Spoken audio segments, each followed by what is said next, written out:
Perdoe. Estamos ao vivo a partir de agora. Na verdade, a gente está ao vivo.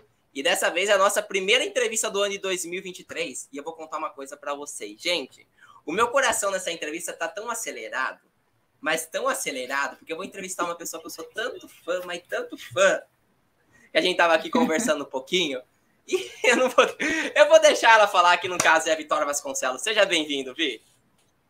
Obrigada, gente. Obrigada a todo mundo. Fico super feliz de estar aqui. Também minha primeira entrevista do ano, então muito massa ter sido chamada para fazer parte dessa conversa.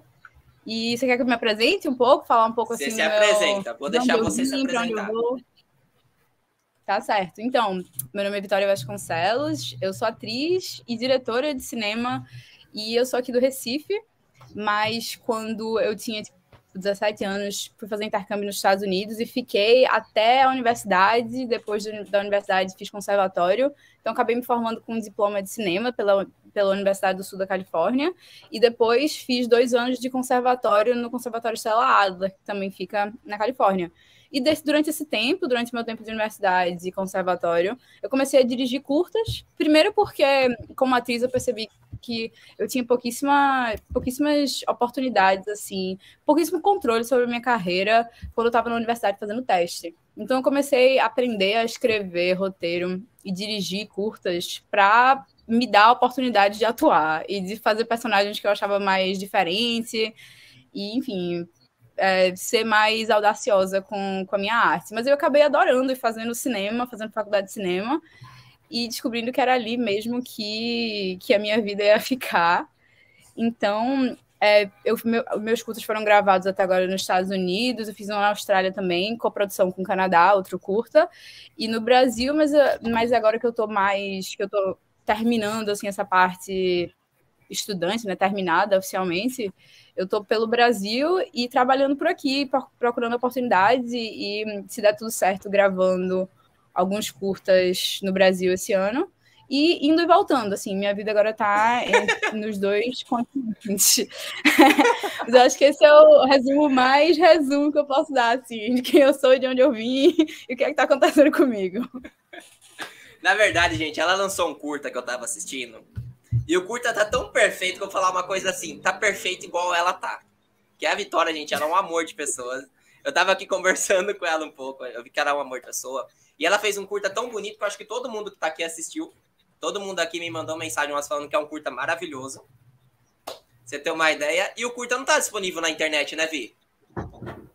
Não, então, Solon, que é o curta que eu acho que você tá falando, né, o mudo, tá começando a ir para festival agora, na verdade. Apesar da gente ter gravado ele no meio da pandemia, quem montou fui eu, e eu confesso, assim, que foi um projeto tão de boa, sabe? Tão 6 amigos na casa que eu morava em Los Angeles, e eu estava montando, inclusive, para melhorar minha habilidade na montagem, que não era muito, sabe, aguçada, e que eu demorei pra caramba para editar. E quando eu editei, mandei para, 2 festivais, que foram os 2, que foi o Cine Taquari e o Cine PE, o Curta Taquari e o Cine PE, que foram os 2 festivais, os 2 primeiros festivais de Solon. E a gente foi entrando, ganhando prêmio, aí eu comecei a pensar, vamos mandar para mais festival, né?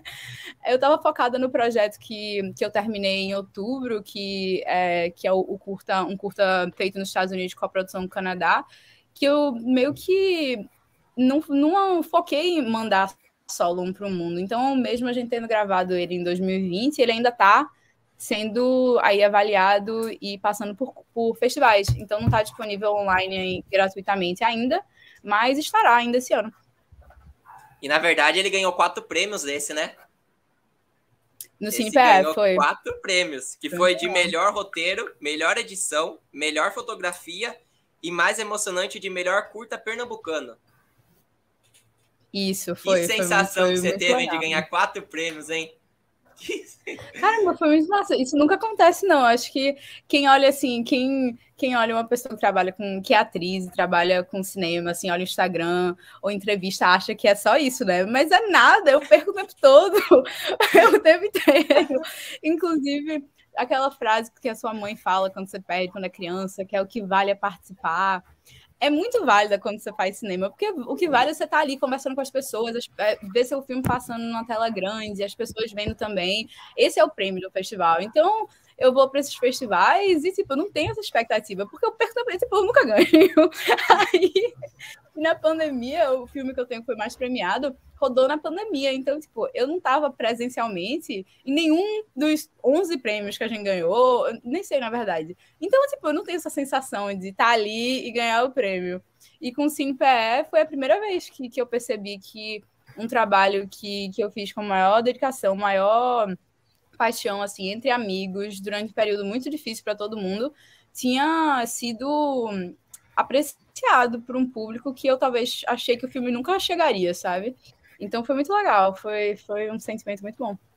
E a sensação que você teve na hora que você viu que você ganhou esses 4 prêmios, como que foi? Cara, na verdade, o jeito que o CineFé funcionou esse ano não teve uma cerimônia de premiação, porque teve um dia que teve um problema no projetor, e o último dia que ia ser a premiação foi um problema que teve no cinema aqui, e eles tiveram que adiar um dia. Então, o dia que ia ser a premiação foi esse dia que não aconteceu por conta do problema da projeção. Então, a premiação aconteceu numa live. E eu não vi a live, porque eu não estava tão cansada do festival que eu não me liguei que a live ia ter naquele dia. Eu esqueci disso. E eu não sei se eu estava numa reunião para outro filme. Eu só sei que eu recebi um monte de mensagem da minha tia que estava vendo a live. E beijo, tia. E dos amigos que estavam no grupo, sabe? O grupo do WhatsApp do festival. E aí, gente, Vicky, parabéns, tá ganhando um monte de coisa. Aí eu fui ver depois a live. Só depois eu fui ver para ver o que eu tinha ganho. Cada um me dizia que eu tinha ganho um prêmio. E eu não sabia o que era tiração de onda, o que era informação verdadeira. Aí eu tive que ir lá verificar depois. Mas, então foi uma sensação maravilhosa que você teve, né? Mesmo você não estando assistindo a live, mas quando você soube, foi aquela sensação magnífica, vamos dizer assim. Foi muito massa, tipo, depois de ter passado já pela emoção foi a primeira vez que eu passei, que um curta meu passou na minha cidade. Quando o Solon passou no Curta Taquari, foi online, foi no meu estado, né, mas eu nem estava aqui, e foi híbrido o festival no começo do ano passado. Aí foi a primeira vez que um curta meu passou aqui, depois de ter, eu acho que meus projetos já passaram, assim, 15 ou 20 países, e nunca tinha passado em Recife. Então, apesar de Recife não ser um país, mas eu considero. Aí foi muito legal, tipo, estar no cinema e ver meus amigos chegando, enfim, todo mundo vindo apoiar. Eu recebi muitas mensagens de pessoas que não falavam comigo há um tempo, que, enfim, você perde contato morando fora, né? E é muito legal ver as pessoas apoiando o cinema e me apoiando também. Fiquei muito feliz. Ah, não, mas você merece, você merece. É só um dos mais prêmios, pode ter muito mais prêmios chegando ainda pra você aí, Vi. Pode ter certeza que... Ah, obrigada. Contanto que as pessoas assistam o filme, já é um prêmio pra mim. Não, mas assim, eu assisti o curto, eu posso dizer que é muito bonito. Com certeza você fez um ótimo trabalho, isso eu não vou negar. Eu quero ver mais filmes seu ainda, então com certeza você pode me mandar que eu vou estar assistindo. Tá bom? Como todo mundo que tá aqui também assistiu, até o Thiago que chegou agora, que é um dos meus chefes, assistiu já também hoje, que eu mandei pra ele. Oi, tudo bem? Tudo bom, Thiago? Tudo bem, tudo ótimo, prazer. Foi um dos curtas, assim, sem dúvida, maravilhoso. Vocês gostaram, não gostaram? Vocês que assistiram? Sim, muito bom. Com certeza. Excelente trabalho. E por ser mudo, eu acho que dá mais trabalho ainda de dirigir e criar o próprio roteiro. Porque quando a gente está falando, é mais fácil, né? Porque tem sempre o diálogo, mas não, lá a questão é mais gestos. Então, eu acho que é mais uma dificuldade. Isso foi uma mistura de oportunidade e circunstância, na verdade, porque eu queria... Cada projeto que eu faço tem sempre um desafio, tem vários desafios, né? Mas tem sempre algum elemento do projeto que me faça ler o roteiro que eu escrevi e dizer, poxa, eu não faço a menor ideia como é que eu vou fazer isso acontecer. E se eu não tiver essa sensação, para mim não tem propósito. Tipo, eu não sou a pessoa para dirigir esse filme, se eu acho que eu posso chegar e, tipo, eu já sei exatamente o que eu vou fazer. Isso para mim não me atrai, eu quero fazer eu quero tentar fazer uma coisa que minha cabeça está me dizendo que eu não consigo, mas meu coração está dizendo, vai-se embora, faz uma loucura aí, vai dar certo. E esse elemento do filme foi um dos grandes desafios, tipo, se você olhar o roteiro, é um roteiro muito mais denso do que os outros, porque o filme foi descrito ali. a nossa diretora de arte, Mackenzie, foi uma das pessoas com quem eu mais conversei durante o processo, e tudo no filme, tudo que você vê na tela o tempo todo é muito específico, assim, os objetos. Foi um processo muito longo de procura desses objetos que fossem, assim, meio atemporais e de uma linguagem para a direção de arte. E o outro jeito que eu usei para meio que resolver o problema do cinema mudo, não problema, né, mas explorar como é que eu vou fazer essas pessoas se relacionarem sem diálogo, foi a trilha sonora. A pessoa que fez a nossa trilha o nome dele é Brandon Lau, e eu já trabalhei com ele diversas vezes, e dessa vez, para esse filme, o que a gente fez, ele compôs um pedaço da trilha antes do filme estar terminado, antes de a gente gravar o filme. Para cada batida, assim, para cada ato da história, ou talvez para cada cena, ele gravava um pedaço baseado no que a gente estava escrevendo junto. Então, a gente, antes de gravar a cena, o elenco, a turma toda escutava a música, a parte da música que ele tinha gravado, e a gente meio que sabia qual era a sensação que a gente queria passar com aquilo. Então, foi um processo muito interessante escrever a música, escrever o roteiro 2 vezes. Uma vez eu mesma sentada escrevendo o roteiro oficial e escrever a música. E como eu não sou musicista, era eu mandando áudio para ele no WhatsApp, fazendo uns barulhos, ou tipo, mandando umas referências assim. Eu acho que o verdadeiro trabalho de tradução era ele traduzindo as palhaçadas que eu mandava. A sensação tem que ser um tum, tum, sabe? Umas coisas. E ele já consegue ler minhas loucuras. Realmente a trilha sonora ela acompanha mesmo o caminhar do curta. Foi impressionante mesmo, foi muito bom. Esse cara é sensacional, assim, sensacional. Ele faz um monte de trailer para videogame e para... Ele compõe música para trailer, normalmente. Aí, enfim, só tenho coisa boa para falar com ele, para falar dele. Eu tenho certeza que a gente vai trabalhar junto muitas vezes ainda.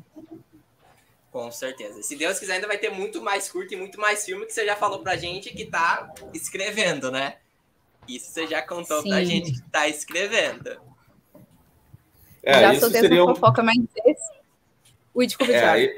Isso já seria uma das minhas perguntas. Futuros projetos seus já estão em andamento? Como que estão? Tem como dar uma palhinha pra gente? O tempo todo na minha cabeça.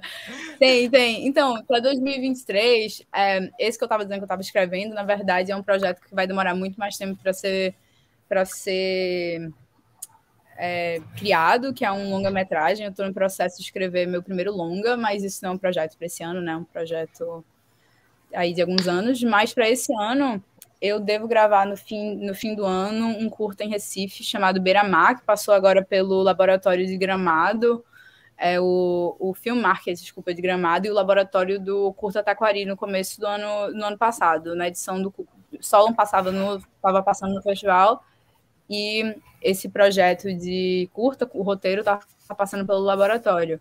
E a gente deve gravar no fim desse ano, e aqui no Recife, e é um curta que está sendo coproduzido por mim e por Adriano Portela, da Portela Produções, que Adriano é um diretor e produtor aqui do Recife, tem muita experiência no teatro também, e a gente está trabalhando junto nesse curta. Estou muito animada para fazer, assim, um projeto escrevi há muito tempo atrás, mas como eu estava sempre nos Estados Unidos e aqui no Brasil é um pouco mais demorado o processo. Eu tenho a minha experiência que é um pouco mais demorado para fazer as coisas por conta de edital e tudo mais. Nos Estados Unidos eu tenho uma facilidade que aqui eu ainda estou tentando ter, né? Que é conseguir meio que ligar para a galera e fazer o curta.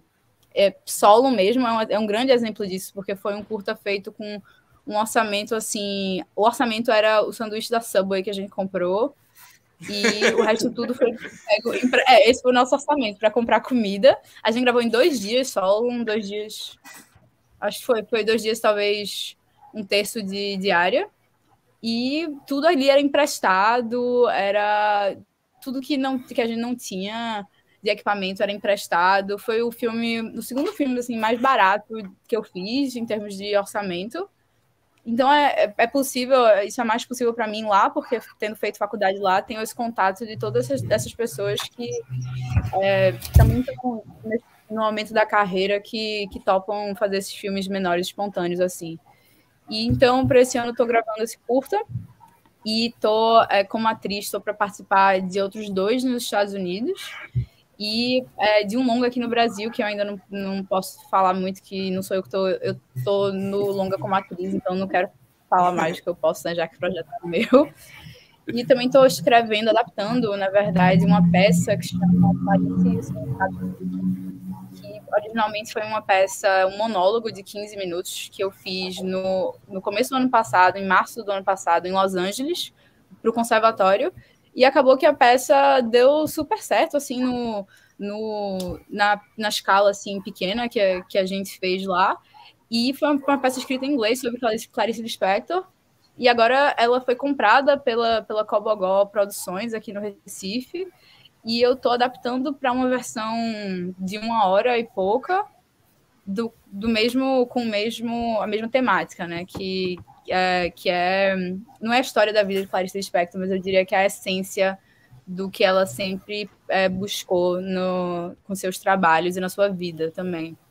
Aí tô adaptando essa peça esse ano para ser encenada, se tudo der certo, em 2024. Olha, ela tem um tempão ainda. Ela tem um tempão, né? Tá no começo de 2023, ela já tá formando para 2024. Ela demora o processo, né? O processo da peça é uma coisa mais... Ai, desculpa, Thiago, interrompendo o tempo todo. Não, pode falar. Não, porque o que eu estava dizendo é que o processo da peça é diferente de um curta, que eu domino, assim, os momentos da produção, tipo, eu sei quanto tempo cada coisa tem que durar, inclusive para projetos diferentes, a equipe mesmo sente, sabe, quanto tempo você precisa de mais tempo para o roteiro, ou mais tempo para pós. Eu acabei de fazer um filme que tem muitos efeitos especiais, então a gente precisava de mais tempo para pós-produção. E tudo foi programado, mas eu nunca escrevi uma peça de teatro completa, assim, de duração longa, e estou me dando esse ano justamente para fazer alguma coisa que eu me orgulhe, sabe? Porque eu não gosto de fazer nada mal feito, e também Clarice Lispector é uma referência enorme para mim e um símbolo muito grande de onde eu venho, né? De onde eu venho o Recife, né? Clarice era daqui, assim, nasceu na Ucrânia, mas considerava daqui, cresceu aqui no Recife. E então, quando eu escrevi a peça de 12 minutos, mesmo sendo exibida para um público nos Estados Unidos, eu senti uma pressão muito grande em fazer uma coisa que fizesse jus, sabe, a tudo que ela foi, tudo que ela representa para mim. Então, agora que eu vou fazer uma peça longa, na qual eu interpreto Clarice, que vai ser exibida na cidade do Recife, para gente que conhece muito bem quem ela era, e gente que, tipo, sente mais ou menos o que eu sinto, mas de formas diferentes, sabe? Clarice representa muita coisa para muita gente aqui. Então, assim, eu vou me dar todo o tempo que eu puder para fazer um negócio que eu possa mostrar para o povo e falar, essa é meu entendimento, essa é minha versão, e é isso que eu posso contribuir no momento, sabe? Eu não vou, se for menos que isso, não tem para que eu estar fazendo, sabe? Muita gente faz trabalho sobre Clarice e eu estou fazendo o meu porque eu acho que eu tenho uma coisa diferente a ser dita. No caso, a peça retrata os 3 dias, né, de coma da escritora, né? Isso, exatamente. Em 66, ela deixou um cigarro aceso dormiu, então, e o apartamento dela no Leme, eu acho que no Leme, se não me engano, incendiou e queimou muitos trabalhos dela que a gente nunca conheceu. Ela, assim, mesmo quando ela não estava publicando, ela escrevia diariamente muito, como se era de esperar, e muitas coisas queimaram, inclusive ela tentou resgatar as coisas, os bombeiros para tirar ela dali, e depois disso a mão dela ficou meio assim rígida, porque ficou toda queimada, o corpo dela ficou todo queimado. Aí ela passou 3 dias em coma no hospital, e a peça imagina o que aconteceu durante esses 3 dias, esse encontro dela no limbo da sua própria imaginação, do seu consciente único, o encontro dela com Deus, que é uma coisa que ela escreve muito. Tem essa... Clarice se achava meio que perseguida ou ou enfeitiçada de uma maneira negativa, assim, por conta da origem dela, né? Do fato dela ter nascido como uma esperança para salvar a mãe dela, que tinha sífilis, e na época acreditava-se que engravidar salvava, meio que curava a mulher da sífilis. Aí ela nasceu com esse propósito de salvar a mãe. E não salvou, porque hoje a gente sabe que não é assim, né? Mas na época não sabia. E a mãe dela morreu num processo muito lento, assim, ela teve doença por mais de 10 anos, ela morreu já aqui no Recife, e pegou a sífilis na Ucrânia durante a guerra. E Clarice cresceu com essa frustração, sabe? De não ter conseguido fazer uma coisa que Deus trouxe ela do mundo para fazer. Desde então, se sentiu abandonada por ele. Aí a peça explora esse momento de confronto e é isso. E meio que tem muitas referências ao trabalho dela mesmo, muitas referências a contos e livros e partes de crônicas também que me formaram como pessoa e como artista. E é isso, por isso que eu digo que não é uma biografia, né? Porque não é uma Wikipédia, sabe? Quem quiser fatos biográficos de Clarice pode ir em qualquer site da internet, que ela tá em todo canto. Com certeza. Em compensação, essa peça de teatro você devia trazer para todo o Brasil, né? Bom, se der certo aqui no Recife, quem sabe, né? Não tô... Pois se der certo, eu levo para quem quiser receber. Acho que o Brasil inteiro quer receber, né? É igual eu tava falando pra você antes de começar a live do filme. Lembra que eu falei que você devia também mostrar pra todo o Brasil o filme que você fez? O curta, na verdade? Sim, a expectativa é a gente tá mandando para festivais, assim, especialmente festivais de cinema fantástico, né? Que o curta tem bastante fantasia e usa desse gênero para ilustrar de uma forma meio simbolista a solidão interna e externa. E a gente tá mandando aí para festivais de cinema fantástico. O curta passou em Manaus, agora em novembro, no Festival de Cinema de Horror de Manaus. Foi muito legal também, não tive a oportunidade de ir. Mas foi muito legal saber que o filme foi exibido lá. E é isso, por mim. E, eventualmente, o filme vai estar online, como os outros. Já tive a oportunidade de propostas para colocar filme em site pago. E eu acho que se der para colocar online para todo mundo ver, para existir aí na internet, melhor, sabe? Para todo mundo poder ter acesso. Porque é um curta muito bonito. Eu ia falar filme de novo, mas é um curta muito bonito, né? Eu mesmo me emocionei um pouquinho, vamos dizer assim. Eu mesmo me emocionei um pouco. Agora eu vou deixar o pessoal fazer a pergunta, que eu acho que a Denise quer te perguntar algumas coisas também. Então, Vitória, eu queria saber qual o pior desafio de escrever um roteiro. Na verdade, a escolha do roteiro, né? Porque tem a questão da escolha também, né? Para ele ser escolhido. Quando tu fala escolha, tu tá falando, tipo, escolha da ideia, do roteiro? Isso, exatamente. A escolha da ideia, do roteiro, qual o pior desafio aí? Eu acho que o pior desafio é que eu quero sempre contar histórias de conexão humana, é sempre o foco do que eu estou tentando fazer com o cinema. Eu quero falar, assim, das peculiaridades, das coisas que a gente, como ser humano, quer esconder, mas que são coisas tão humanas que, por mais que a gente tente esconder, não rola, sabe? É sobre isso que eu quero fazer, que eu quero falar.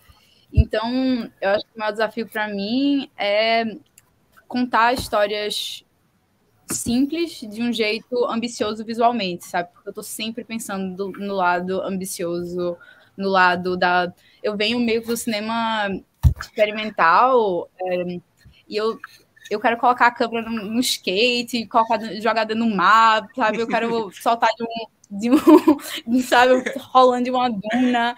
Eu tenho sempre essas ideias, sabe?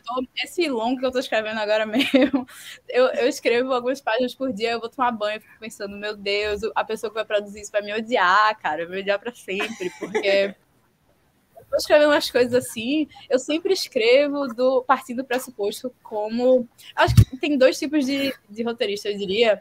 Tem o roteirista consciente, que escreve, sabendo, eu tenho essa casa. O roteirista cineasta também, que eu tô dizendo. Tem a pessoa que escreve, eu sei que eu tenho dinheiro para fazer isso, para usar essa câmera e para usar essa locação. E já eu finjo que eu tenho todo o dinheiro do mundo e que eu posso fazer qualquer coisa Então, tipo, nesse meu último curta que eu terminei em outubro, tem um apocalipse no curta. Então, assim, eu escrevo os negócios e depois eu falo, cara, como é que... E por mais que às vezes muitas coisas caem, né? Tipo, você escreve uma coisa e você percebe, não vai rolar e tal. Eu sempre tento sempre tomar a decisão que não vai comprometer minha visão do filme, mas vai fazer o filme ficar mais forte. Então, às vezes, meus delírios ambiciosos não são as melhores escolhas para o filme. E eu preciso ter a maturidade de fazer, ok, eu só quero fazer isso porque é legal. Tipo, não é porque tá ajudando na história, tá fortalecendo o arco desses personagens. Mas muitas vezes eu tenho que reconhecer que a loucura que faz parte das coisas que eu escrevo também faz parte da história dos personagens. Sem um, não dá para ter o outro. Então, eu tenho que entender como é que eu posso fazer essas coisas acontecerem no orçamento quase sempre não existente do cinema independente. Então, isso sempre é um desafio. Sempre. Todo projeto tem um desafio assim, louco desses. E aí, no caso do Solon, tem o fato de ser de cinema mudo. O Solon talvez seja um pouco mais contido, assim. A gente gravou num parque em Beverly Hills, que tinha internet, tinha nada, parecia que era no meio do nada. E, enfim, tiveram vários desafios pequenos e na pós-produção também. Teve uma parte do filme que ia ser animação e a gente acabou gravando live action, essa parte da animação, só que esperou alguns meses para... Enfim, tipo, a gente vai entendendo o que é que vai beneficiar o projeto mais e separar a ambição útil da ambição da vaidade de querer fazer coisa legal. É um desafio desde o princípio. Ela não para, gente. Ela já tá escrevendo um monte de roteiro. Ela mostrou pra gente a mesa dela, tava cheia de coisas que ela tá escrevendo. Mostrei só porque não tava ao vivo, porque me recuso a mostrar essa mesa e deixar essa imagem vivendo na internet. Não dá. Não dá. Mas a internet hoje é um perigo. Mas a gente viu uma mesa cheia de coisa, gente. Essa menina merece. Não, parabéns, ela recebe meus parabéns. Tá uma coisa muito doida. Mas a gente não pode parar, né? Tem que continuar. Especialmente quando a história tá dentro da gente, sai. Aí tem que sair. Tem mais alguma pergunta, Dê? E qual a dificuldade, assim, de dirigir ou fazer o próprio roteiro? Eu acho que fazer o roteiro é uma coisa, né? Mas a partir do momento que você vai dirigir, já dá uma outra realidade, né? Para ficar igual você imaginou quando você estava escrevendo, qual é a realidade? Então, para mim, a minha experiência é que quase nunca fica exatamente igual ao que eu pensei quando eu escrevi. No começo, isso me frustrava muito, sabe? Eu fazia, poxa, tipo, eu tô fazendo alguma coisa errada na direção, se não tá ficando igual ao que eu imaginava. E depois eu percebi que eu adorava isso, na verdade. Eu aprendi a amar isso. É uma das minhas coisas preferidas do cinema, é que transformação, muda o tempo todo. Então, para mim é uma coisa fascinante e, assim, animadora. Quando eu tô escrevendo, eu tenho essa ideia na cabeça e eu sei que não vai ficar daquele jeito, mas vai ficar de um jeito que vai me surpreender, sabe? Muitas vezes a gente vai gravar, quase todas, a gente grava uma cena e elementos que eu não previ no roteiro se apresentam, assim. Eu gravo muito do lado de fora, na natureza, assim, externa. Eu adoro gravar externa, por mais complicado que possa ser. Então, especialmente quando você tá do lado de fora, muitas coisas acontecem que surpreendem você. É um lembrete sempre que, tipo, da força da natureza e de que você deve... que muita coisa no cinema não dá para você controlar, especialmente no cinema independente. Eu acho que a força do diretor eficiente é conseguir se adaptar sem perder a essência e o que você está tentando fazer com o filme. E eu tive que me adaptar muito. Tipo, teve o primeiro curta de verdade que eu fiz, Patei Matos. A gente foi gravar num parque um dia, num parquinho assim pequeno, de noite, na verdade, de madrugada. E ninguém previu que aqueles negocinho que rega o sistema de... Qual é o nome disso? O negócio... Exato. Ligou no meio, tipo, 3 da manhã. Quem é que faz isso, tá ligado? 3 da manhã o negócio ligou automático com todo o nosso equipamento lá. todo o equipamento ligado na tomada. A gente tinha, meu Deus, a gente tinha passado horas para montar esse setup, porque era muito complicado.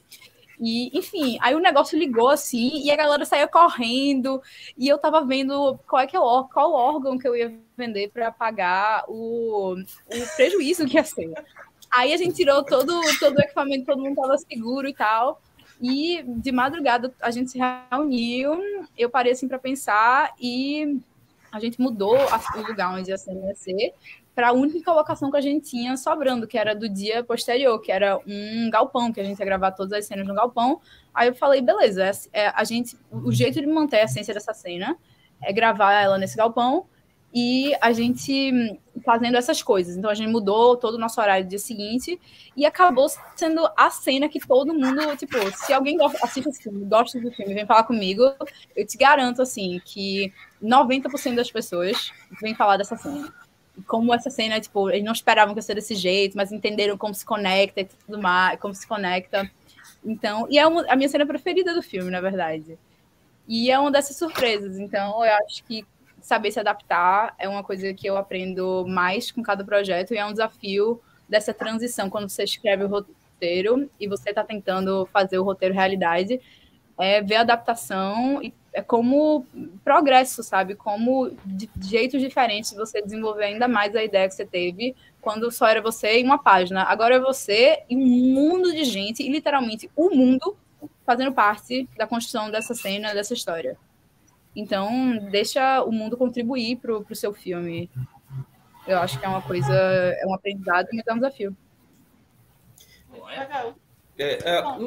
Um desses desafios, agora você tocou num assunto na última pergunta, que foi sobre os desafios de fazer um filme no Brasil e nos Estados Unidos. Você tem como passar uma ideia disso para a gente? Sim, é importante dizer, começar dizendo, na verdade, que eu estou agora no corre que a maior parte das pessoas do cinema brasileiro está, né? Aplicando para edital, pegando o currículo de todo mundo e vivendo nessa vida de edital, né? Que é assim que a maior parte dos filmes são feitos no Brasil. Porque como eu nunca estava no Brasil há tempo suficiente de gravar nada, porque meus projetos foram quase todos rodados, tirando uns filmes bem, bem independentes, inclusive um documentário que eu gravei em agosto, na Ilha de Deus, aqui no Recife, que ainda está em pós-produção, que foi feito de uma forma super espontânea. Eu nunca tinha feito um filme, assim, verdadeiramente organizado no Brasil. Nunca fiz até agora, né? Vou fazendo esse ano. Então, eu agora que estou entrando nesse rolê. E, para mim, é muito mais fácil fazer um filme nos Estados Unidos, porque eu já fiz vários. Então, e eu estava numa universidade onde todo final de semana a gente estava no set. E, às vezes, dia de semana também. Eu já gazeei aula para trabalhar no set, sabe? Quem é que faz isso? Já gazeei aula de cinema para trabalhar no set. Aí eu disse, quem é que faz isso? Mas todo mundo da universidade faz. É normal. Então, assim, querendo ou não, você vai ver as pessoas que trabalham comigo nos meus filmes, a gente faz quase parte de um coletivo, assim. Eu trabalho muito com as mesmas pessoas. E quando eles estão trabalhando, eles não estão trabalhando no meu filme, eu estou lá ajudando com um deles. Então, a gente se ajuda muito, a gente se conhece muito bem nesse sentido. Então, por exemplo, agora em setembro, eu fiz um curta que foi gravado no deserto Joshua Tree, na Califórnia, inclusive na semana mais quente que a Califórnia teve em 75 anos no deserto.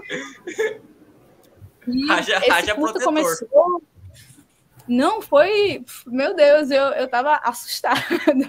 Eu já queimo fácil e eu tava lá, mas gravamos, entendeu? Foi uma experiência louca. Mas esse curta mesmo começou num ônibus em Cannes, na França, quando eu tava em Cannes em 2021 no mercado. E eu conheci uma outra atriz dos Estados Unidos e a gente começou a conversar. Só sei que eu dei um dos meus roteiros que ela queria desenvolver, ela reescreveu, a ideia central ficou, mas o roteiro é dela. E a gente, no espaço de alguns meses, assim, coletou uma galera na Califórnia, a maioria que já tinha trabalhado comigo ou com ela, e a gente foi para esse deserto e fez o filme, assim, em 2 dias. E acontece muito isso, tipo, com Solon, a gente gravou em outubro e eu voltei para os Estados Unidos em agosto com esse roteiro. Eu escrevi o roteiro no Brasil e eu voltei para terminar a universidade, foi meu último semestre de universidade, em agosto. Aí, sei lá, em setembro, eu liguei para esses meus amigos e para 5 ou 6 pessoas e falei, galera, tem esse roteiro, a gente não tá no set há um tempão por conta do Covid, vamos fazer só nós 6 e a gente faz teste, faz tudo aquele lelê para todo mundo ficar seguro. Vamos fazer? Vamos. E cada um foi ligando pro outro pedindo coisa emprestado, equipamento todo emprestado, ou do diretor de fotografia, Gabriel, né, que é um amigo de universidade. E foi isso. Então, assim, em um mês a gente organizou tudo e fez tudo. E aqui no Brasil é mais difícil, porque agora que os meus filmes estão passando aqui, é que eu tô tendo a oportunidade de ir para festival. Eu só fui para 2 festivais no Brasil. Foi Gramado, no mercado esse ano, e o CinePE. Então, agora que eu tô, tipo, apertando a mão do povo e conhecendo gente para trabalhar em projetos futuros. Então, essa minha falta de conexão aqui no Recife, por ter feito faculdade lá e não aqui, me impediu de fazer esses projetos mais espontâneos, sabe? A minha galera não é a galera do cinema, as pessoas que eu fui para o ensino médio, sabe? Eu sou a única pessoa que faz cinema. Agora não mais, que minha amiga Gabi também faz. Mas por muito tempo só era eu. Então, enquanto lá, minha galera é a galera do cinema. Então, assim, se eu quiser gravar um negócio num dia e ligar para a pessoa tá livre, a pessoa vem do mesmo jeito que eles me ligam e fala, Bico, bora pro deserto gravar um filme. E eu vou, sabe? Então, por isso que eu tenho essa facilidade lá, que eu não tenho aqui no momento. Meu Deus, ela foi pro deserto. Imagina o protetor que teve que usar, porque lá é mais calor que aqui, né? Meu Deus, e tinha muita maquiagem de efeito especial nesse filme também. Era uma loucura, assim. Vocês devem ter visto aí, vocês viram mais de um curta meu. Tem sempre uma maquiagem, assim. Minha mãe fala que ela assiste os meus filmes, ela gosta, ela, assim, é minha maior fã. Aí, no fim, ela faz... Quando é que tá fazendo um filme que você não sofre? Que você não morre, não sangra, não se afoga. Um filme, assim, que você tá feliz. Ai, bichinho. Aí, mas esse ano eu vou fazer um romance, então tá aí. Vou fazer um romance um curta de romance que meu amigo tá dirigindo na Califórnia. Então, se der tudo certo, o sonho da minha mãe será realizado esse ano. Sua mãe vai ficar toda feliz, que ela sente sua falta, né? Quando você viaja pra fora, né? Sim, sua mãe fica muito preocupada. Demais. Sente. Ela fica tentando colocar aqueles aplicativos que dá pra ver onde você tá, sabe? No telefone. Né, mas assim, é um co-rastreador, porque eu também vejo onde ela tá. Aí, na universidade, ela até liberava, mas agora eu falo, mãe, pelo amor de Deus, não dá não, isso é demais. Isso também não dá. Mas você é filha única, Vi? Não, eu tenho uma irmã que é 1 ano e meio mais nova que eu, Luísa, que faz medicina. Meus pais são médicos. E minha irmã, inclusive, eu não sei nem se ela tá em casa agora, porque ela tá numa fase intensa aí do curso. E ela faz medicina, já se forma. E eu tenho uma irmã mais velha, Carol, que também tá em saúde. Ela é fisioterapeuta, né? Meus 2 pais são médicos. Eu venho de uma família bastante conectada aí com a saúde. Meu avô era médico, meus primos, a outra está na universidade. Só tem eu, que é meio doidinha. Não, mas a pergunta é, essa inspiração que você teve de começar a escrever e dirigir filme veio de quem?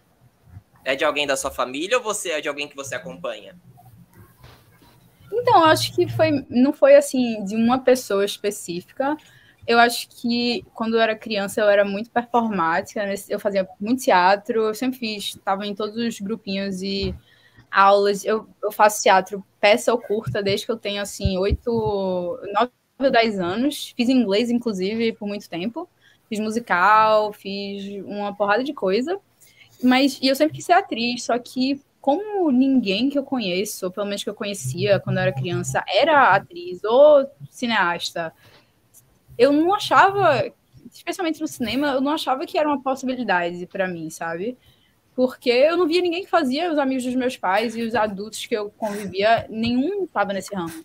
Então, quando eu entrei na Universidade do Sul da Califórnia, de onde eu me formei eventualmente em cinema, eu fazia jornalismo e teatro era o meu. E o teatro era mais assim... eu não estava 100% focada. E quando eu entrei na universidade, no primeiro semestre, eu estava em um monte de clube de cinema, estava numa fraternidade de cinema, e estava fazendo filme, escrevi o meu primeiro roteiro. E eu estava, um belo dia, assim, chegou um amigo meu que me conhecia muito bem, inclusive veio me visitar no meu aniversário agora em janeiro. E ele perguntou assim, por que tu não tá na escola de cinema? É porque mesmo? Qual é a tua desculpa? E eu não tinha nada para falar, sabe? Não tinha nada, não tinha desculpa. Eu atirando medo, né? Porque essa universidade tem uma reputação muito grande nos Estados Unidos, é conhecida como a melhor do mundo. Então, eu achava que não ia rolar de eu transferir para a escola de cinema, sabe? Não, não ia dar, porque eu ia só receber um pé na bunda e eles iam dizer não. Aí eu tomei coragem, mandei a aplicação e, obviamente, né, passei, né? Porque aqui estamos conversando. E foi isso, sabe? E aí eu descobri que tem uma razão pela qual créditos dos filmes demoram muito tempo. É um mundo de gente fazendo cinema, sabe? Não é uma pessoa, por mais que eu possa fazer 3 ou 4 coisas diferentes nos meus curtas, é um monte de gente que trabalha para fazer isso acontecer, sabe? E tem espaço, é possível ganhar dinheiro, ter uma vida e, tipo, não morar debaixo da ponte fazendo cinema. É possível fazer o que você gosta e ainda assim ter uma vida legal. E nos Estados Unidos mais do que no Brasil, né? Porque tem mais incentivo à arte, mas agora que estamos com um governo, em vez de um desgoverno, as coisas vão melhorar por aqui.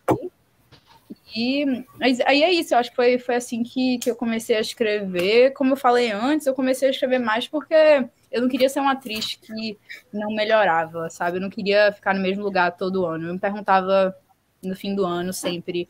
Esse ano, eu sou esse ano, em 31 de dezembro de 2000, não sei o quê, eu sou uma atriz melhor do que eu era 31 de dezembro do ano anterior. E eu sempre ficava em cima do muro, porque eu não sabia se eu tinha feito coisas que me desafiavam tanto. Aí na universidade mesmo eu fiz, não, tipo, eu vou escrever uns personagens aqui que eu vou olhar e fazer, eu não sei como é que eu vou interpretar essa pessoa de um jeito honesto. E aí eu vou me jogar desse penhasco e descobrir, sabe?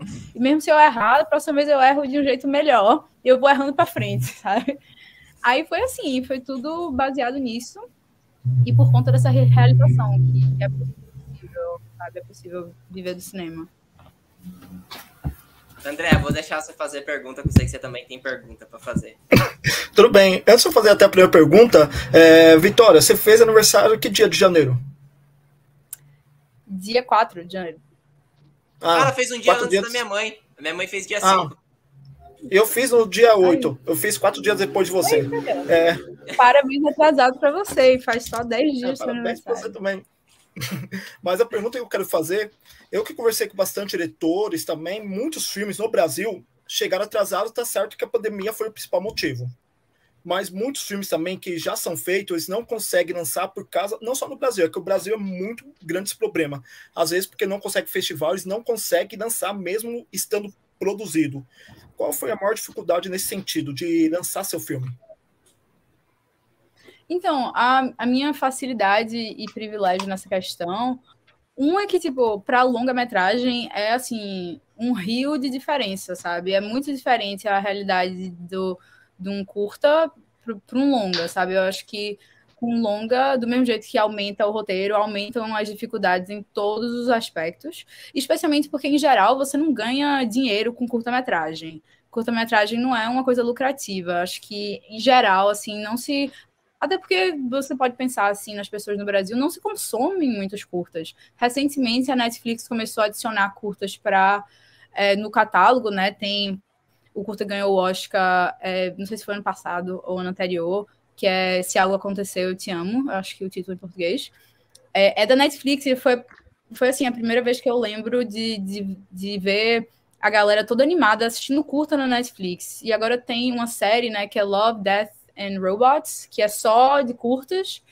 Mas tirando isso, assim, os sites que só são de curtas-metragens não são tão populares quanto os outros sites de streaming. Então se consome pouco, até o cineasta que faz curta-metragem consome mais longa do que curta, em geral. E aí, já com longa não, né? Com longa tem essa pretensão que é necessário você ganhar dinheiro, porque você está ali trabalhando nisso 100% do seu tempo por anos. Então, você espera que, em geral, né, você espera que exista a comercialização que você possa entrar na sala de cinema. A sala de cinema não vai querer lançar um curta, especialmente as salas de shopping comercial, assim, talvez não estejam interessados, provavelmente, né, não vão estar interessados em lançar um curta que eles acham que não tem potencial de trazer público. Então, existe essa pressão para longa que para curta não tem. Porque o público de curta é público de festival. Então, raramente você vai colocar um curta na sala de cinema e a galera tá vindo para assistir só o seu curta e não ter outro projeto. Então, e o outro privilégio também é que Solum foi ainda um projeto feito durante o meu período universitário. Apesar de não ser um projeto da universidade, tipo, não foi para nenhuma aula ou para um projeto de conclusão de curso, foi um projeto feito enquanto eu era estudante. Então, eu ainda tenho o privilégio de entrar em festivais que aceitam filmes de estudantes e ajudam a divulgar e ajudam a espalhar o filme pelo mundo. Eu recebi ontem uma mensagem sobre o curto anterior, Patei Matos, que passou num festival muito legal em Seattle ano passado. Foi indicado a alguns prêmios e um festival muito bacana, e eles acabaram de mandar uma mensagem dizendo que o Festival Internacional de Cinema da Etiópia quer passar Patei Matos, porque eles meio que espalham o filme, sabe? Eles ajudam dessa forma. Então acaba que um filme que talvez você não coloque tanta fé passe em 50 festivais pelo mundo, porque sendo curta tem essa facilidade, fora que também tem o fato que longa-metragem normalmente tem muito mais curta do que espaço para curta do que para longa, né? Tem festival que passa um número mais reduzido de longa, até por conta do tempo, né? O tempo que passa um longa passa 6, 7, talvez mais curtas. E então tem toda essa diferença. Na minha carreira agora, eu só fiz um projeto que eu dirigi depois da universidade. Esse é o único projeto que eu tenho que é 100% assim, cinema independente, sem ser estudantil independente, nível estudante independente. Que é o que eu fiz com patrocínio, né, com apoio do Festival de Cinema de Toronto, por meio de um prêmio que eu ganhei quando eu estava no Laboratório de Desenvolvimento de Cineastas de Toronto, ano passado. Esse foi um projeto feito com coprodução com o Canadá, teve incentivo do Canadá e incentivo privado também, de produtores e executivos e tal. E esse é o primeiro filme que, assim, tá tentando escalar um pouco mais alto, sabe? Ir para festivais um pouco maiores que eu ainda não tenho conexões ou não conhecem meu trabalho. Mas mesmo assim, tem a pretensão de ganhar dinheiro com curta é sempre, eu diria, pelo menos no meu caso, não é assim um foco, sabe? Eu nunca fiz um curta comercial para ganhar dinheiro ou um curta encomendado. Então tem essa dificuldade, assim, normal de fazer o seu projeto entrar em festival, né? Recebendo um monte de rejeição, tudo mais. Mas tem mais plataformas nesse sentido, sabe? Tem muitas plataformas online que exibem curtas e que ajudam a trazer público e trazer gente para assistir, nem que seja online.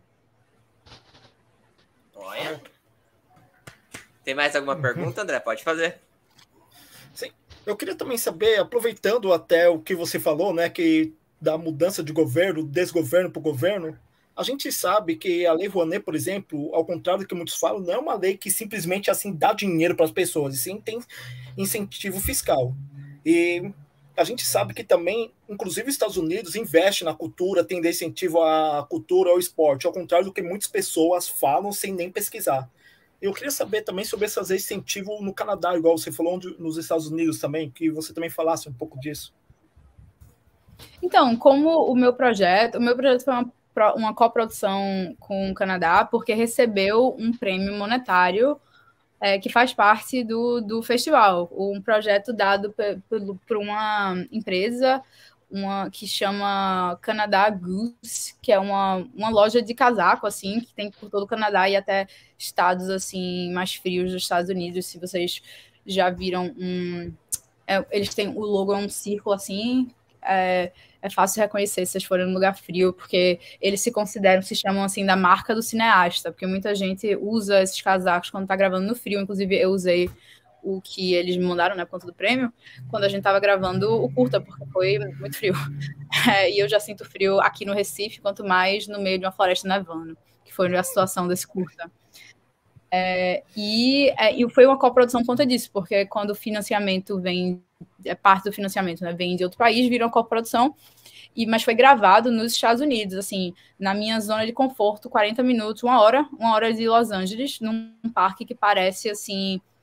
A gente queria ter ido gravar no Canadá, mas não fazia sentido, porque a gente não tinha muito dinheiro, e ia levar mais da metade do nosso orçamento, levar todo mundo para o Canadá, porque o lugar onde o filme se passa, daria muito certo gravar no Canadá, porque é no meio do mato, é um ambiente, assim, distópico, pré-apocalíptico, e no Canadá tem muita floresta, assim. Inclusive, um dos nossos produtores é canadense e estava dizendo, se a gente conseguir, vamos gravar no Canadá.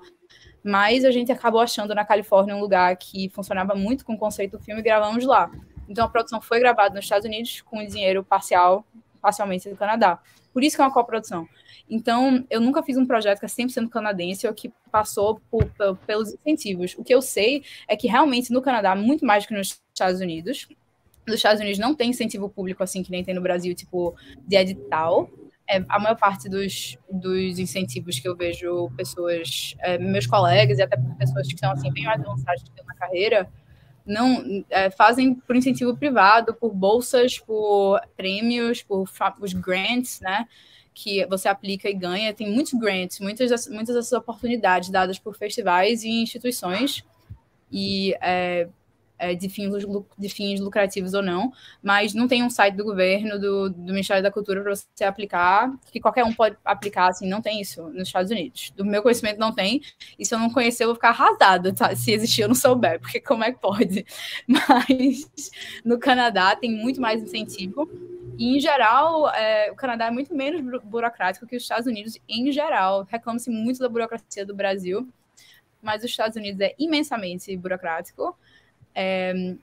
E no Canadá tem muito mais essa facilidade. Meus amigos fazem cinema no Canadá, tem incentivo público, tem bolsa que mantém, que eles conseguem usar para se manter enquanto escrevem roteiros.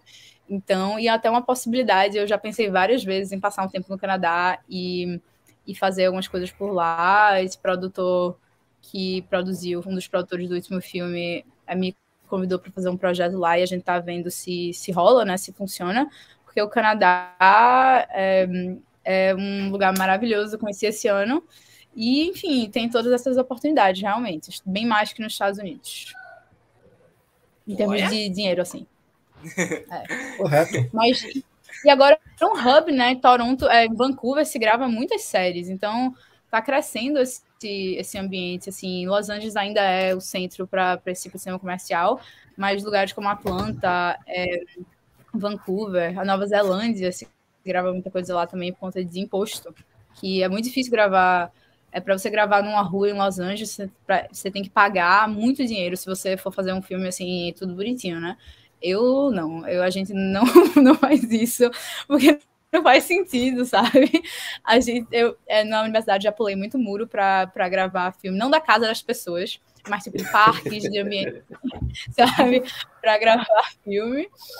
E imagina se eu não sou uma criminosa. Mas uma vez eu fui pega pela polícia e eles só falam, não faça isso de novo não, sabe? Tipo, ninguém nem deu um sermão, porque é uma coisa tão besta, 3 estudantes e uma câmera. Aí, muita gente, eu diria que a maioria das pessoas que gravam em Los Angeles de forma independente faz, mesmo quando você tenta fazer certo, é muito difícil, porque é tanto papelado, é tanta coisa, é tanto tempo para esperar, que Los Angeles força você quase a fazer do jeito independente, o jeitinho brasileiro. Ué, fala bonito. Alguém mais tem alguma pergunta para fazer para ela? Tá liberado, gente. Bem. Bom, Thiago? Pode falar, André. Sim. E no caso, você falou em fazer longa, você tem ideia dos seus curtas virarem longa? Então, o curta esse que eu mencionei agora, que é uma coprodução Estados Unidos e Canadá, entrou em 2 laboratórios de longa-metragem. O primeiro que foi o que eu já mencionei no Festival de Toronto, o Laboratório de Desenvolvimento é para longas, e o outro é um laboratório eu não sei pronunciar o nome dessa cidade, socorro, Reykjavik, na Islândia, eu acho que é a capital da Islândia. Não sei pronunciar, ok? Talvez eu esteja tentando capital falar... da Islândia é Reykjavik. Aí. Reykjavik, perfeito. Muito obrigada. Até tinha essa dúvida, nunca precisei falar em voz alta, só copiava e colava a palavra do Google nos e-mails, sabe? E o festival de Reykjavik chamou o projeto, né, para o laboratório deles agora em outubro do ano passado. Mas eu não consegui ir para esse laboratório, não consegui fazer parte. Mas, assim, existe... de todos os filmes, esse é o que tem o maior potencial, eu acho, para um longa. Mas como o meu foco agora... Eu quero que o meu primeiro longa seja esse que eu estou escrevendo no momento, que se passa em Recife, parcialmente em Recife e parcialmente na Ilha de Itamaracá, que é uma praia 1h40 do Recife, que foi onde eu passei grande parte da minha infância. E eu quero que esse seja o meu primeiro longa. E se o outro projeto, que o nome em português chama Sangra Não Morre, se esse for desenvolvido, aí passar por mais laboratórios e for desenvolvido num longa, esse é um filme de um tipo diferente de complexidade, que eu acho que eu vou saber dirigir melhor, uma vez que eu já tenha dirigido um longa também. Então, assim, existe a possibilidade sempre, a galera que produziu o curta também se anima nisso, a gente tem meio que um tratamento, assim, de uma versão longa, mas não é um foco no momento, não. É uma dessas coisas que a gente coloca na gaveta e vê se no futuro a gente se interessa, sabe? Olha, falou bonito. No caso, Vitória, quando você fala em laboratórios, seria as produtoras que estão estudando para fazer o longa ou curta, no caso? Você fala sobre Não, o que eu quero dizer... Não, tem um monte de festival, inclusive vários aqui no Brasil, que oferecem laboratórios de desenvolvimento. Às vezes é para roteiro, às vezes é desenvolvimento, tipo, focado no talento, né, na pessoa, no artista. E o que eu fiz foi o laboratório de desenvolvimento de cineastas do Festival de Toronto, TIFF, né? E eles escolheram 20 pessoas. Entre essas 20 pessoas tinha outros brasileiros, assim, gente finíssima e cineastas únicos. Tem Jorge Camarote, que estava com curta também no festival, e André, esqueci o sobrenome de André, mas André também estava lá, que é de São Paulo, inclusive. Os dois são de São Paulo, se não me engano. Então, a gente estava lá representando o Brasil. E mais ou menos, esses laboratórios normalmente duram uma semana, e é durante o festival. E você tem reuniões, workshops, palestras, você consegue conversar com cineastas que estão fazendo sucesso aí com os seus filmes, e você troca uma ideia com eles, assim, em grupos pequenos ou pessoalmente, assim, só você e o cineasta. Então, é uma oportunidade de crescimento, de conhecer pessoas de outros países e conhecer trabalhos incríveis, mas também de desenvolvimento pessoal e artístico. Aí também tem laboratórios que se focam em roteiro, então você traz seu roteiro e alguém lê e dá feedback específico, alguém que já escreveu muitos roteiros, sabe? E aqui no Brasil, muitos festivais, se não todos não, né? Mas vários tem. Curitiba, agora, Olhar de Cinema de Curitiba tem um laboratório. O que mais? Curtas, o do Rio tem um monte, tem um laboratório. E, então é isso, você se inscreve, manda o seu projeto ou seu perfil, se for um laboratório individual, assim, focado na pessoa. E se você for selecionado, você tem essa experiência muito legal de trocar ideia e de conversar e fazer parte dessas aulas, workshops e tudo mais. Bem interessante. Interessante. Todo um processo. Aulas já. É todo um processo, né? É o que, Roger? Eu já quero fazer parte dessas aulas. Cara, eu acho que muita gente... muitos desses laboratórios, quando são assim na Europa, e os de Toronto mesmo, são todos de graça para você aplicar. Então, assim, não tem desculpa, sabe? Tipo, as desculpas são as que a gente está inventando, mas se você tiver o tempo, você faz a sua aplicação, segue lá as instruções dele, inclusive os do Festival de Toronto, as aplicações são todas no site Film Freeway, que a maioria dos cineastas já usou, já sabe como funciona, e também, se você não sabe, é fácil de aprender, é um site super simples. E as aplicações são de graça, e eles aceitam pessoas do mundo todo, a maioria desses cineastas, Locarno, Torino, todos esses... Locarno e Torino não são de graça, mas aceitam pessoas do mundo todo. Então, assim, se você tem uma ideia de um projeto, um roteiro, vale muito a pena procurar. Eu aplico para muitas dessas coisas e, assim, a maior parte é rejeição, mas às vezes dá certo, sabe? Eu não achei que eu ia passar nesse de Toronto e foi uma coisa muito massa na minha carreira. Até hoje colho os frutos do que eu aprendi lá, dos relacionamentos, das conexões que fiz. E vale muito a pena, eu super incentivo cineastas aí emergentes, especialmente se você acha que você não vai passar, incentivo você a tentar, nem que seja uma porta na cara. O pior que vai acontecer é que você vai escrever uma aplicação que vai obrigar você a desenvolver o seu projeto, porque a aplicação requer roteiro, requer tratamento, requer coisas que você não tem, e no fim você pode ter uma rejeição, mas você vai ter um monte de material que antes você não tinha. Então, até no processo de aplicação, você não perde, sabe?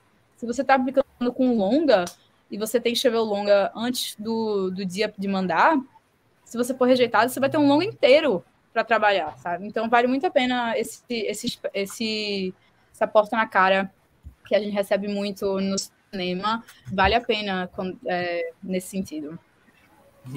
Vou deixar meu chefe que ele quer fazer alguma pergunta. Não, na verdade, já estamos com 1 hora já de entrevista. Já estamos com 1 hora. A conversa já está indo. Rápido. O papo vai, não tem jeito. Mas mais uma coisa que eu posso dar um conselho para vocês, que daqui a alguns dias, algum vídeo desse canal, vai ter um pôster da Vitória aqui, que ela vai me mandar autografado, tá, gente? Vou mandar. Opa, mande para todos nós. Mande para todos nós que tá aqui. Isso aí.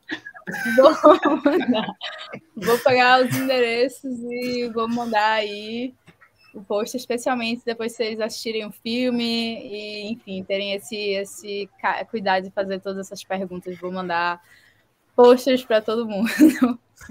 Mas, Vitória, eu quero te agradecer pela presença aqui nessa entrevista. Você é uma pessoa maravilhosa. Você viu que eu estava nervoso, que eu estava antes conversando com você um pouco, né? A gente estava conversando. Mas eu quero te agradecer mesmo por essa entrevista aqui. E logo, logo você volta aqui para falar de mais filme seu, né? Sim, vou estar voltando com certeza. Eu queria agradecer por essa oportunidade de conhecer vocês, de falar um pouco. Eu já falo sobre cinema o tempo todo, mas é bom falar de uma forma útil, né? Respondendo perguntas. Então, obrigada por me receber. E estamos aí até a próxima, porque vai rolar a próxima. Vai, né? Dessa vez eu vou tentar trazer a Vitória para minha cidade. Vou conversar ainda com a assessor dela. Vamos organizar essa casa na Recife de Santo André, hein? Isso aí. Tamo junto. Vitória, obrigado por estar aqui no Papo Aleatório. Também agradeço a presença do Luiz, da Denise. Obrigado por estar com a gente aqui. Obrigado mesmo, pessoal. Vitória. Logo ela volta. E quem quiser seguir as redes sociais da Vitória, tá aqui o link na descrição. Vai seguir lá, porque, mano, ela é uma menina maravilhosa. E gostei demais de estar com ela hoje. Gente. E obrigado também a todos. Obrigado, Vitória. Obrigado, Valeu, gente. Tchau, gente. pessoal. Valeu.